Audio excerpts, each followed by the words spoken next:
رب العالمين والصلاة والسلام على سيد الأنبياء والمرسلين وعلى آله وأصحابه أجمعين وعلى من تبعه وتبعهم بإحسان إلى يوم الدين. أما بعد فأعوذ بالله من الشيطان الرجيم. بسم الله الرحمن الرحيم. قال الله تبارك وتعالى في كلامه المجيد وفرقانه الحميد: إنا أنزلناه في ليلة القدر وما أدراك ما ليلة القدر ليلة القدر خير من 1000 شهر تنزل الملائكة والروح فيها بإذن ربهم من كل أمر سلام هي حتى مطلع الفجر. وقال الله تبارك وتعالى: شهر رمضان الذي أنزل فيه القرآن. وقال الله تبارك وتعالى: يا أيها الذين آمنوا كتب عليكم الصيام كما كتب على الذين من قبلكم لعلكم تتقون. آمنت بالله صدق الله العظيم وصدق رسوله النبي الكريم ونحن على ذلك لمن الشاهدين والشاكرين والحمد لله رب العالمين. درود شريف. اللهم صل.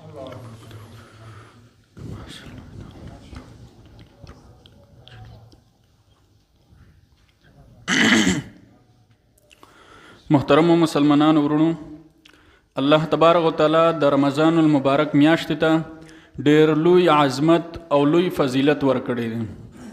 د دې د فضیلت اندازه د دې خبرې نه لګي چې د نور میاشتو کې یو سړی فرضي عمل وکي نو د هغې یو درجه کې اجر او ثواب ملويږي، او رمضان المبارک په میاشت کې که یو سړی یو فریضه ادا کړله نو الله تبارک وتعالی او یا چند اجر او ثواب ورکوي. نو د رمضان المبارک د میاشتې د فضیلت او د عظمت په باره کې د دې میاشتې د انواراتو او د تجلیاتو په باره کې موږ او تاسو 13 جمعه تفصیلی بیان کړی.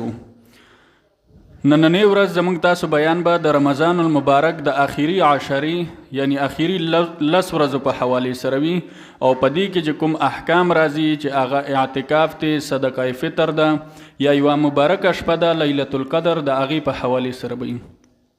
د پردې اوچتوئ نه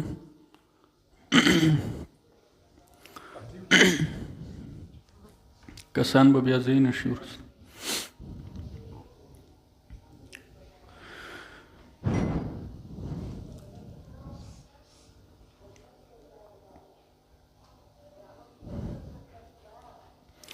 نو محترمو، لکه څنګه چې په میاشتو کې د رمضان المبارک میاشتې ته ډېر لوی عظمت، لوی فضیلت حاصل دی، لوی مرتبه ورته حاصله ده، بیا په میاشت د رمضان کې خصوصا آخري 10 ورځو ته آخري عشرې ته ډېر لوی فضیلت او عظمت حاصل دی.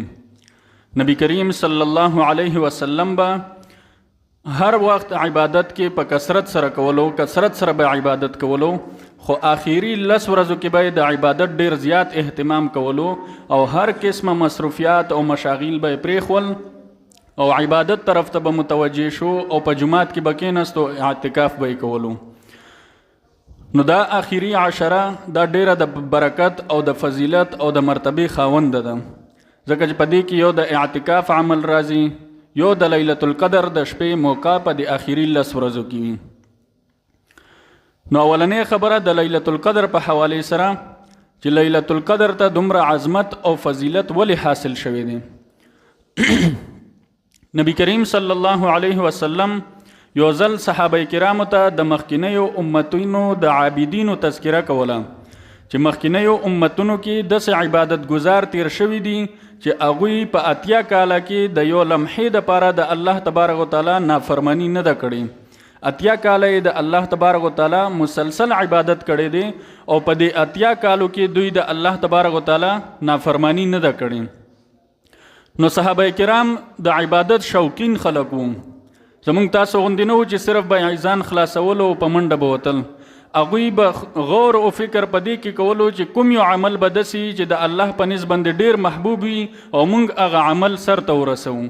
اگر که په هغې کې ډېر تکلیفونه راځي، ډېر مصیبتونه، ډېرې پریشانۍ راځي، ډېر مشقت راځي، خو دوی به دا کوشش کولو چې د الله تبارک وتعالی محبوب ترین عمل موږ ته معلوم شي. نو صحابه کرامو ډېر افسوس وکړو صحابه کرام وویل چې د دوی خو اوږده عمرونه وو نو دوی به ډېر عبادت کولی شو او زمونږ مختصر عمرونه دي، موږ دومره عبادات نشو کولی څومره عبادات چې مخکینیو امتونو کړي دي. نو په دې دوران کې الله تبارک وتعالی نبی کریم صلی الله علیه وسلم ته وحی وکړه او دغه آیتونه را نازل کړل. انا انزلناه فی لیلة القدر وما ادراک ما لیلة القدر لیلة القدر خیر من الف شهر. الله تبارک وتعالی ورته وفرمایل چې موږ دغه قرآن کریم دا په لیلة القدر کې را نازل کړی، د قدر په شپه باندې موږ دغه قرآن کریم را نازل کړی دی. وما ادراک ما لیلة القدر، او تا ته پته نشته چې لیلة القدر څه شی دی، څومره مرتبه او عظمت لري، څومره فضیلت لري. لیلة القدر خیر من الف شهر. لیلة القدر دا د 1000 میاشتو نه غوره او بهتر دی. یعنی که یو سړی 1000 میاشتې عبادت وکي او یو سړی صرف لیلة القدر کې عبادت وکي نو دغه عبادت د 1000 میاشتو د عبادت نه غوره او بهتر دی.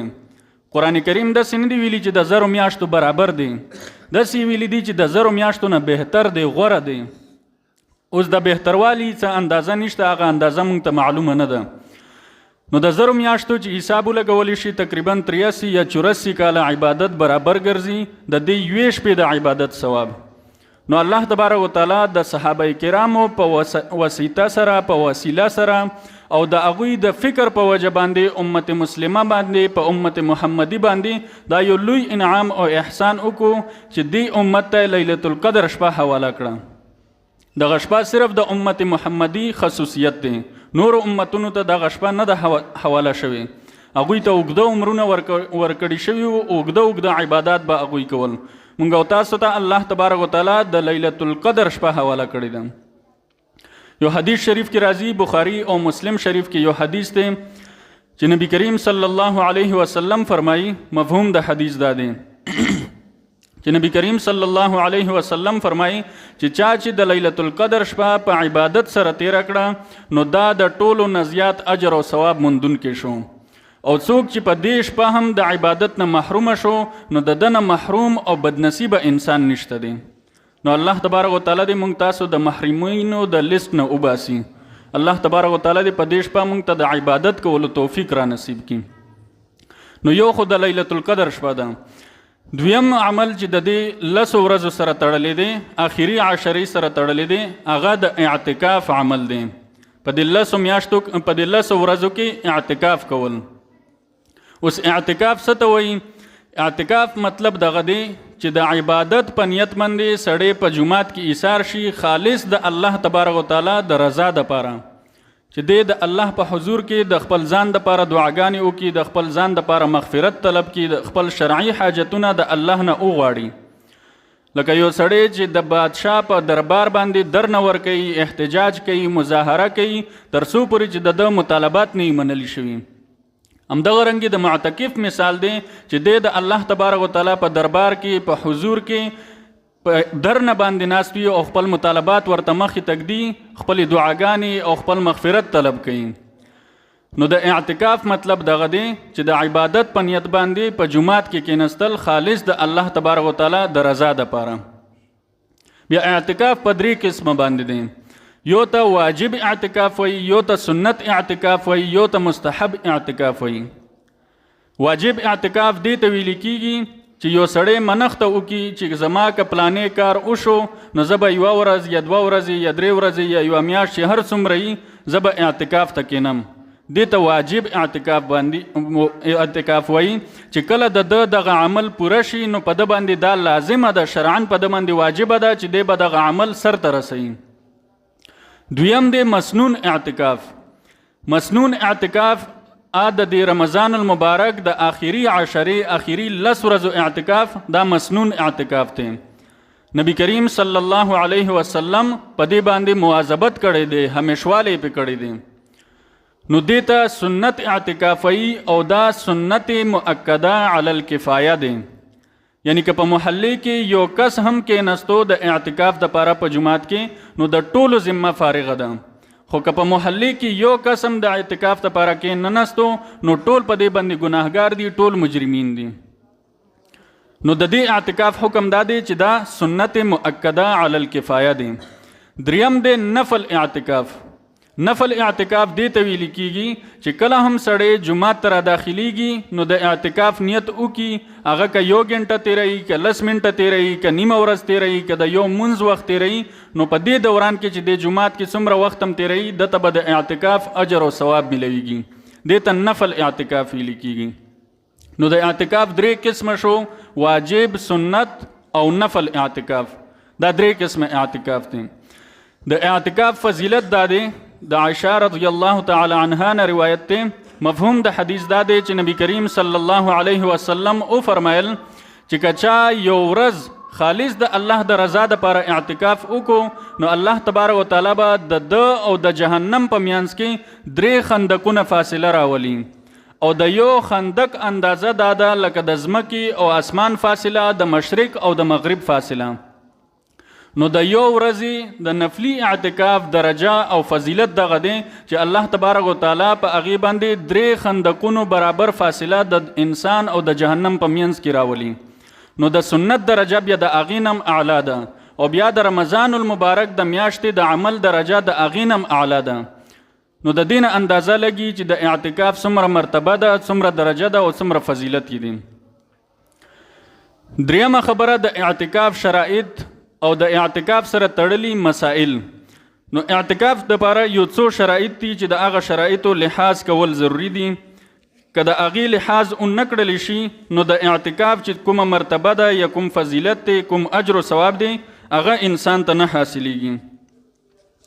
یو شرط په هغه شرایطو کې دا دی چې سړی چې کله اعتکاف ته کینی نو د دې دپاره به اول نه نیت کوي. نیت دپاره په ژبه باندې داسې څه مخصوص الفاظ نشته، بس پر زړه کې دی چې کله دا نیت وکړو چې زه د سنت اعتکاف د پاره کینم، خالص د الله د رضا د پاره د عبادت په نیت باندې، نو بس دا ستا نیت کافي شولو، ستا اعتکاف شروع شولو. نو اولنې شرط دغه دی د اعتکاف د پاره چې نیت به کوي. دویم دا چې په جمعات کې به یې کوي. که سړی وي د هغې دپاره شرط دا دی چې هغه به په جمعات کې کوي، او که زنانه وي نو د هغې دپاره شرط دا دی چې هغه به په خپل کور کې یو خاص ځای د ځان دپاره مقرر کړي، یو خاص کمره به مقرر کی چې په دې کمره کې به زه خپل اعتکاف کوم، د 10 ورځې مسنون او سنت اعتکاف. نو دویم شرط د مسجد دی چې په مسجد کې به اعتکاف کولی شي. خو د مسجد کې یو وضاحتي خبره ځان سره یاد وساتئ چې یو حدود د مسجد دی، یو احاطه د مسجد ده. احاطه د مسجد دی ته ویل کیږي چې د مسجد دپاره څومره ځمکه هم خاص شوي وي دې ځمکې ته احاطه د مسجد وایي. او حدود د مسجد هغه ځای ته ویل کیږي چې کوم ځای د مانځه دپاره خاص کړی شوي وي. لکه زمونږ تاسو دغه جومات دی، د دې احاطه دا ده چې په دې کې دغه اودسونو ځای هم شامل دی، په دې کې باترومان هم شامل دي، په دې کې پوړې هم شامل دي، په دې کې دا برنده او دغه ځای او دا کمرې هم شامل دي. دا ټول احاطه د مسجد ده. خو حدود د مسجد په دې کې صرف دغه جومات دی، دغه برنده ده او دا ښکته ځای دی او لاندې بیسمنټ دی. دغه ځایونه زمونږ تاسو د مانځه دپاره خاص شوي دي. نو معتکف چې کله کینی د اعتکاف دپاره په حدود د مسجد کې به کینی، په احاطه د مسجد کې به نه کینی. لکه یو سړی که اوس په دې کمرې کې کینی د اعتکاف په نیت باندې، د سنت اعتکاف په نیت باندې، نو دغه اعتکاف د صحیح نه دی، ځکه چې حدود د مسجد نه بهر دی. همدغه رنګې یو سړی که د دې مسجد د حدودو نه د اودسونو ځای ته بغیر د څه عذر نه ووتلو نو د اعتکاف فاسد شولو، اعتکاف یې ختم شو. یا د پوړو ته ووتو بغیر د څه ضرورت نه، یا باترومانو سره ودرېدو بغیر د څه ضرورت نه، نو د حدود د مسجدو نه بهر شولو، یا د کمرې ته داخل شو، یا د کمرې ته داخل شو، یا ښکته کمرې ته داخل شو، هیڅ قسمه ضرورت یې نه و. نو په دغه صورت کې د حدود د مسجد نه بهر شو، د اعتکاف فاسد دی. د حدودو کې دنه که د برندې ته وځي، که د ښکته ځای ته وځي، که د بیسمنټ ته کوزیږي، خو بیسمنټ ته کوزیدو په حالت کې به خیال دا کوي چې په دې پوړو کې به بغیر د څه عذر نه، بغیر د څه حاجت او ضرورت نه یو لمحه هم نه ودرېږي، سیده به کوزیږي او بیا به بره راخیږي. نو د حدودو کې دنه د اعتکاف صحیح دی. که د حدودو نه بهر شو، احاطې د مسجد ته ووتو، نو د اعتکاف فاسد دی. نو دویم شرط د اعتکاف د صحیح کېدو لپاره مسجد و. دریم شرط د اعتکاف د صحیح کېدو لپاره روژه نیول دي. بغیر د روژې د نیولو نه سنت او واجب اعتکاف نه صحیح کیږي. یعنی که یو چا منښته وکړه چې زما که فلانې کار وشو نو زه به اعتکاف کوم، نو په ده باندې لازمه ده چې د هغه اعتکاف په ورځ باندې به د روژه نیسي. همدغه رنګې د سنت اعتکاف دپاره هم روژه نیول شرط او ضروري دي. که د څه وجې د څه عذر د وجې نه، د بیمارۍ د وجې نه یو سړي دغه روژه پرېښوله، د اعتکاف فاسد دی. د دې نه پس که د اعتکاف ته کیني هغه به نفلي اعتکاف شمارلی شي، سنت اعتکاف هغه نشي شمارلی. څلورم شرط د دې دپاره مسلمان کېدل دي، ځکه چې د عبادت اهلیت په کافر کې نشته دی. پنځم شرط د دې دپاره دا دی چې سړی عقلمند وي، عاقل وي، ځکه چې په مجنون کې د مجنون نیت ته څه اعتبار نشته. مجنون که نیت هم وکړي د هغې نیت ته څه اعتبار نه دی حاصل. شپږم شرط دا دی چې که سړی وي نو دی به د غسلو نه پاک وي، د جنابت نه به پاک وي، او که زنانه وي نو هغه به د حیض او د نفاس نه پاکه وي، ځکه چې د دې نجاست په حالت کې د نیت ته څه اعتبار نشي ورکولی. او بله خبره دا چې د جنابت په حالت کې سړی مسجد ته نشي داخلېدی. مسجد ته د جنابت په حالت کې داخلېدل دا حرام او ناجایز دي، نو د جنابت نه به پاک وي. د دې نه علاوه چې کوم ضروري مسائل دي د اعتکاف سره تړلي، نو د معتکف چې کله په اعتکاف کې کینی نو د دې نه بیا د خپلو شرعي ضروریاتو دپاره یا د طبعي ضروریاتو دپاره بهر ته وتی شي. طبعي ضروریاتو کې تشې متیازې، ډکې متیازې، د جنابت غسل او اودس، دغه شیونه په طبعي ضروریاتو کې شامل دي. نو د اوداسه دپاره هم جومات نه بهر وتی شي، د غسل دپاره هم بهر وتی شي، همدغه رنګې د تشو او ډکو متیازو دپاره هم بهر وتی شي. خو چې دې ضروریاتو دپاره دی کله بهر ووتو نو بهر به بیا وخت نه ضایع کوي، دا ضرورت به پوره کوي او یو لمحه به هم هلته نه ایسارېږي، فوراً به د مسجد حدودو ته داخلیږي. نو دا خو طبعي ضروریات شول. شرعي ضروریاتو دپاره هم سړی معتکف د اعتکاف نه بهر وتی شي. شرعي ضروریاتو کې یو اذان دی، که څوک د اذان ورکولو والا نه نو معتکف د جومات نه بهر اذان ورکولی شي. خو زموږ تاسو اذانونه خو عموماً په مسجد کې دننه کېږي. او دویم شرعي ضرورت دا دی چې که په یو جومات کې د جمعې مونځ نه کېږي نو معتکف ته دا اجازت دی چې دی د جمعې د مانځه دپاره جامع مسجد ته لاړ شي. جامع مسجد ته لاړ شي، هلته چې د جمعې مونځ څنګه ادا شي نو فوراً به بیا واپسي مزل شروع کوي او خپل د اعتکاف ځای ته به ځان را رسوي. نو معتکف چې کله وځي نو د طبعي ضروریاتو په بنیاد باندې او د شرعي ضروریاتو په بنیاد باندې د مسجد نه او د خپل اعتکاف د ځای نه بهر وتلی شي. د دې نه علاوه که د څه ضرورت په بنیاد باندې ووتو، که د جنازې دپاره ووتو، که د بیمار د پوښتنې دپاره ووتو، یا څوک بیمار و د هغې سره بهر ته لاړو، نو په دغه صورتونو کې به د اعتکاف فاسد وي. د اعتکاف به بیا سنت اعتکاف نشي حسابولی.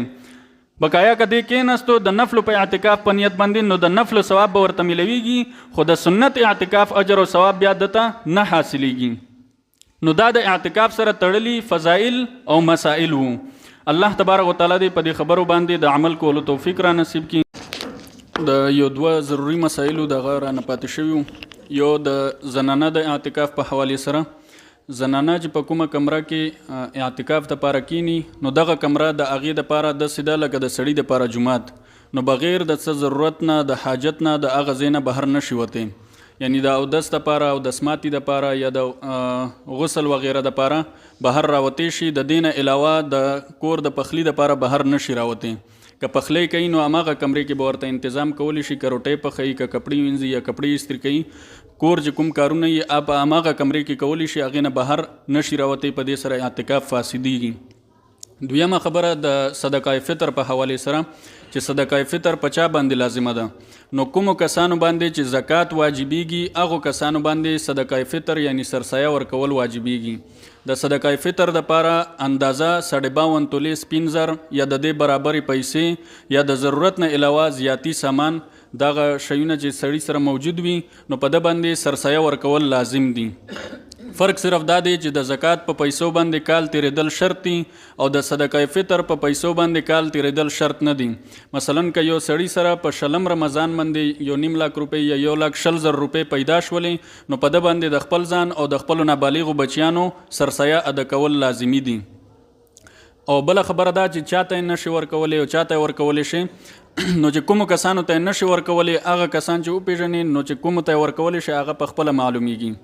نو هغې دپاره اولنۍ خبره ده چې چا نه چې انسان پیدا دی او څوک چې د دې انسان نه پیدا دی دې کسانو ته سرسایه نشي ورکولی، یعنی خپل مور و پلار ته او بره چې څومره سلسله ده ستا د نسب دې ته نشي ورکولی، خپل لونو او بچو ته لاندې چې څومره ستا د نسب سلسله ده دغو ته یې نشي ورکولی، ښځه خپل خاوند ته، خاوند خپلې ښځې ته سرسایه نشي ورکولی، سید سړي ته سرسایه نشي ورکولی. څوک چې وایي چې موږ سیدان یو هغوی ته د سرسایې او د زکات پیسې ورکول ناجایز دي، دغه سرسایه او زکات دوباره لازمیږي. مالدار سړي ته، کافر سړي ته سرسایه نشي ورکولی.